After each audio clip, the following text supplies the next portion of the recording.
hablamos también de un tema que nos preocupa, así como los alimentos, la subida que nos alcanza menos. ¿Qué pasa con la gasolina? ¿Qué pasa con Petroperú? Y estamos con Paola del Carpio, nuestra economista, para que nos explique en facilito justamente este tema, cómo entender lo que pasa con la gasolina, no solo con los precios, sino con el abastecimiento. Y aquí por eso tenemos que mirar a Petroperú. ¿Cómo estás, Lorena? ¿Cómo estás? Buenos días. Bueno, efectivamente, la semana pasada muchos estuvimos preocupados porque íbamos a los grifos y nos decían no hay gasolina, no hay petróleo. ¿Qué está pasando? Era la gran pregunta, ¿no? Y además hemos visto, por supuesto, cuando hay escasez, los precios suben. Y algo a tener en cuenta, veamos aquí, por ejemplo, ese es el precio del diésel, ¿ok? El diésel. No es el gasol, la gasolina, sino es el diésel, que es lo más utilizado sobre todo para el transporte. Ok. ¿Ya? Y este es interesante porque está incluido en el Fondo de Estabilización de los Precios de los Combustibles. Es decir, como hemos visto la tendencia ya acá cuando se empieza a aplicar, el precio, claro, sube, baja, pero en verdad está bastante plano, salvo cuando hay un aumento de precio oficial, plano, pero acá en octubre... Estamos hablando de este año, o sea, estamos hablando... Todo esto es este año. Todo este año. ¿No? Entonces llegó a 20 soles. Llegó a 20, empezó a subir, y no debería, pues, ¿no? Porque estaba dentro de este fondo. Entonces se le ha quitado efectividad a este instrumento, que por cierto es bastante caro, ¿no? Porque para mantener estos precios, el Estado está cubriendo esa diferencia. Y entiendo que el diésel es lo que principalmente abastece Petroperú. De allí que es tan importante que Petroperú funcione y tenga adecuadamente las plantas o que importe el crudo. Así es, como podemos ver en el siguiente gráfico, de hecho, Petroperú abastece el 40% del mercado de diésel en particular y el 55% del mercado de gasolinas.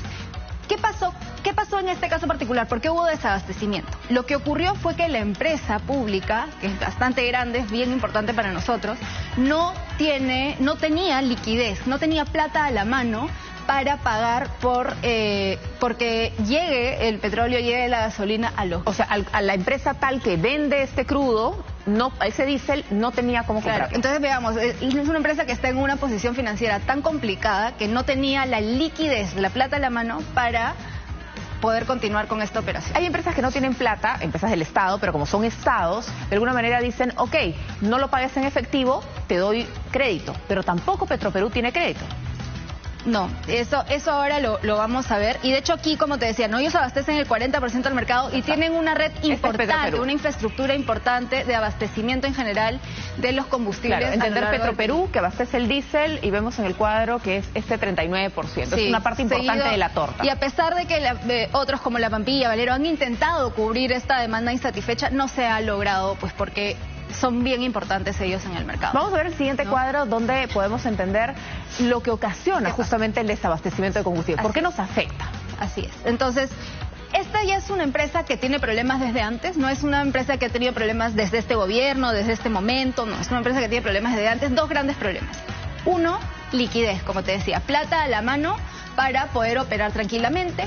Y el otro, solvencia. La empresa está bastante endeudada, algo que ya sabemos es que tiene este proyecto de la refinería de Talara, que es bastante costoso, es un proyecto muy grande, que además por diferentes factores ha venido demorándose, no se ha venido ejecutando adecuadamente y en este momento la refinería está parada, no está generando ningún ingreso. Al contrario, genera gastos y está parada, no genera trabajo para nadie. Mantiene endeudada la empresa, no genera ingresos y nos tiene también más dependientes aún de la importación de diésel, ¿no? ¿Y qué ocurrió, ¿no? En este contexto? Se puso en este gobierno, lamentablemente, a una gerencia general que no tenía la capacidad, que tomó decisiones financieras bastante desafortunadas a la par de ser poco transparente, ¿no? Y esta falta de transparencia, más todos los problemas que ya te conté, generó una rebaja en la calificación de riesgo crediticio de la empresa. Claro. Que la semana pasada conversamos sobre esto para El País, ¿no? Eso implica, estas son las señales que tú le das a quienes podrían darte un préstamo. Desconfío de ti. Desconfían de la empresa. Tanto quien te puede dar plata, una línea de crédito, ¿no? Para que tengas plata rápidamente para operar, para lo que necesites, como también los proveedores. O sea, si yo sé que tú no tienes la capacidad de pagarme, no te voy a fiar nada. Entonces, esas empresas que tenían el petróleo, que tenían la gasolina, no le iban a dar a Petroperú si no le pagaba inmediatamente. Si no le daban cash, como en la bodega cuando tú lees, no se fía, así igualito. Exactamente, porque no confío en ti, ¿no? Eso es exactamente lo que le ocurrió a Petroperú. Y eso se tradujo en desabastecimiento y mayores precios para todos nosotros. Y vemos otro cuadro que también nos has preparado. ¿Qué tuvo que hacer el gobierno? ¿No? Porque ya estabas en una presión con la soga al cuello. Exactamente, o sea, se llevó a una situación bastante insostenible, ¿no? Se tuvo que hacer como un salvataje, ¿no? Se dio un aporte de capital de 4.000 millones de soles el 25 de octubre, además de abrirle... se le prestó además dinero a la empresa, o sea, este aporte de capital le da mayor solvencia, un poco para que se le abran algunas líneas de crédito adicionales, un poquito más creíble con el tema de poder pagar sus deudas.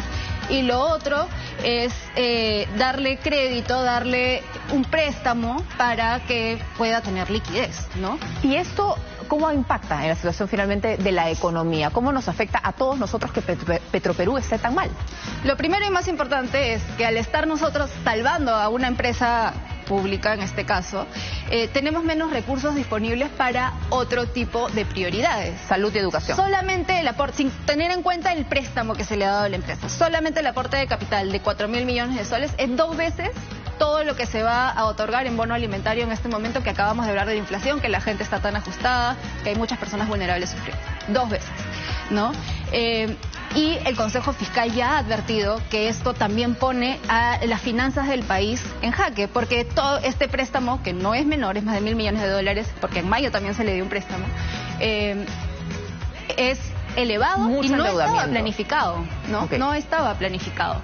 Y otra cosa que hablamos al comienzo, estamos gastando muchísimo dinero en este Fondo de Estabilización de Precios de los Combustibles, en el cual está incluido el diésel.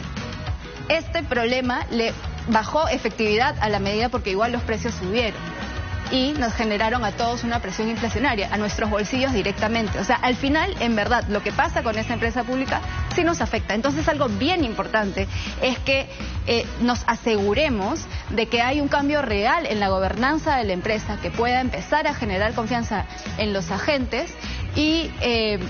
que finalmente implique que esto no sea un parche, o sea, nos hemos gastado un montón de plata ya en esto, claro. Que esto no sea un parche para unos meses y que después otra vez haya que salvar la empresa y otra vez haya que salvar a la empresa, ¿no? Hay que tomar decisiones serias, necesitamos una buena gobernanza, una alternativa que, o sea, a ver, lo que se ha dado en el decreto de urgencia del MEF es que se va a contratar a una empresa internacional para... tenemos que hacerla sostenible en el tiempo, realmente. Pero realmente tenemos que ver los cambios, tiene que haber los candados necesarios, una alternativa que se menciona mucho es incorporarle, por ejemplo, al Fondo de Empresas Públicas, el FONAFE, para que tenga reglas más estrictas en cómo se maneja esta empresa. Y no podemos ser laxos con eso. Muy bien, ahí quedamos entonces, ya nos quedó claro qué pasa con Petroperú y también qué debemos hacer para solucionarlo. Muchas gracias, Paola, por haber estado con nosotros siempre. Paola del Garpio con todos los detalles económicos en Facilito. Vamos a hacer una pausa en la edición matinal.